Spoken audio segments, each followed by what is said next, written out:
আসসালামু আলাইকুম প্রিয় শিক্ষার্থী ভাই ও বোনেরা, আশা করি আপনারা সকলে সুস্থ এবং ভালো আছেন আর সুন্দরভাবে প্রস্তুতি নিয়ে আপনাদের পরীক্ষাগুলো দিচ্ছেন।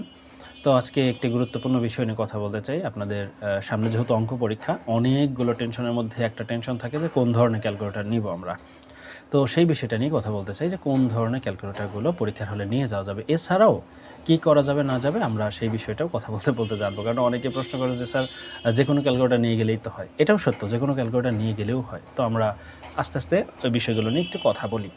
তো দেখেন, আপনারা যখনই যেই ম্যাথ টিচারের কাছেই প্রাইভেট পড়েন, সকল টিচাররাই কিন্তু আপনাদেরকে একটা জিনিস এনশিওর করছেন যে কোন ধরনের ক্যালকুলেটর নেওয়া যাবে পরীক্ষার হলে আর কোন ধরনের ক্যালকুলেটর নেওয়া যাবে না। তো তারপরেও আমরা হয়তোবা ভুলে যাই বা মনে রাখি না অথবা কেয়ার করিনি, বা যারা কেয়ার করছেন তাদের ভিডিওটা দরকারও নাই।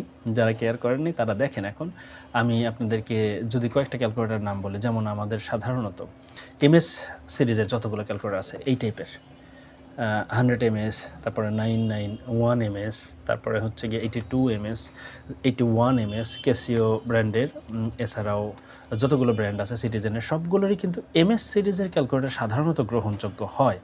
আমি আপনাদেরকে একটা তালিকা দেওয়ার চেষ্টা করতেছি, এখানে আপনি দেখে নিতে পারবেন। এছাড়াও আমাদের বেশ কিছু ক্যালকুলেটর মডেল আছে, যেমন আমি যদি বলি ক্যাসিওর FX 100, 100 AU, 100 AU plus, 100D, তারপরে FX 82 সুপার। তো এই যে হিউজ সংখ্যক ক্যালকুলেটর আছে যেগুলো বৈধ, এগুলো ছাড়াও আমাদের মাথায় কাজ করে যে আসলে এগুলো ছাড়া আমি অন্য ক্যালকুলেটর কেন নিতে পারবো না, যেগুলো নির্দেশনার বাইরে। দেখেন, নির্দেশনা কিন্তু কত ক্যালকুলেটর, এইগুলোর যে কোনো একটা নিয়ে গেলেই কিন্তু হয়। তারপরেও আমাদের মাথায় কাজ করে এটা ছাড়া কি আমি ওটা নিয়ে গেলে সমস্যা, অন্যটা নিয়ে যাওয়া যাবে না এমনটা না। আর হ্যাঁ, অন্যটা বলতে কোনটা বোঝাচ্ছি, নর্মালি বোর্ড থেকে কিন্তু বলে দেওয়া হয়েছে নন প্রোগ্রামেবল ক্যালকুলেটর গ্রহণযোগ্য।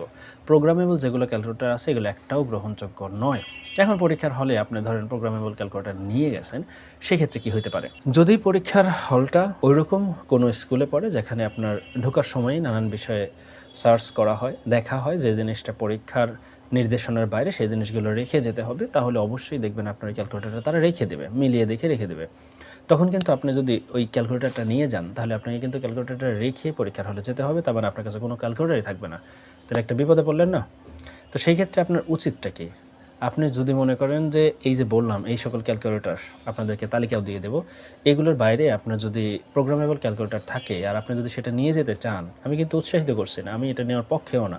আপনি নর্মাল একটা ক্যালকুলেটর নিয়ে গেলেই তো হয়, যেগুলো এমএস সিরিজের আছে এগুলোই তো সুন্দর করে পরীক্ষা দেওয়া যায়। তাহলে আপনি যদি প্রোগ্রামেবল ক্যালকুলেটর নিয়ে যান, তাহলে আমার পরামর্শ থাকবে আপনি সাথে একটা এমএস সিরিজের যে কারো কাছ থেকে ক্যালকুলেটর ধার করে নিয়ে যান সাথে, যাতে করে কি হয়, ধরেন ওই ক্যালকুলেটরটা আপনার নিয়ে নিলেও আপনি এটা ব্যবহার করতে পারেন।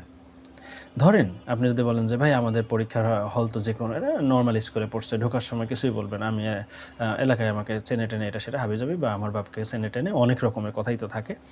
তো আপনাকে ঢুকতে দিল, ধরেন পরীক্ষার হলে কোনো কারণবশত ম্যাথ পরীক্ষার দিনেই কোনো না কোনোভাবে মানে পরিদর্শক আসছে, হল পরিদর্শক, বিভিন্ন সময় পরীক্ষা দেখতে আসে না পরীক্ষা পরিদর্শকরা, তো ওনারা এসে আপনার সামনে দাঁড়াইছে এবং আপনার ক্যালকুলেটরটাই তার নজরে পড়ছে, তখন কিন্তু ইনস্ট্যান্ট উনি এটা নিয়ে যাবে এবং আপনাকে ফাইনও করতে পারে, ঝামেলাও করতে পারে, আপনাকে খাতাও কেড়ে নিতে পারে। যাই হোক, ধরেন কিছুই করলো না, শুধু ক্যালকুলেটরটা নিয়ে গেল, তাহলে আপনার কাছে যদি ক্যালকুলেটর ওই একটাই থাকে তাহলে আপনি বিপদে পড়বেন। সো বেটার হবে আপনি অপশন হিসেবে আরেকটা ক্যালকুলেটর নিয়ে যান। আর আমার পরামর্শ হচ্ছে, ভাই একটা ক্যালকুলেটর হইলেই হয়, কারণ ক্যালকুলেটরের মধ্যে এত কিছু শেখার আর এত কিছু আমাদের নাই। নর্মালি যতটুকু প্রয়োজন পুরোটাই আমাদের এই ক্যালকুলেটরে থাকে, এমএস ক্যালকুলেটরে। সো আপনারা সকলেই ভালোভাবে পরীক্ষা দেন, আল্লাহ তাআলা আপনাদেরকে পরীক্ষা ভালোভাবে দেওয়ার তৌফিক দান করুক, আপনাদের রেজাল্টটা ভালো হোক। দেখা হচ্ছে অন্য কোনো একটা বিষয় নিয়ে। আসসালামু আলাইকুম রহমতুল্লাহ।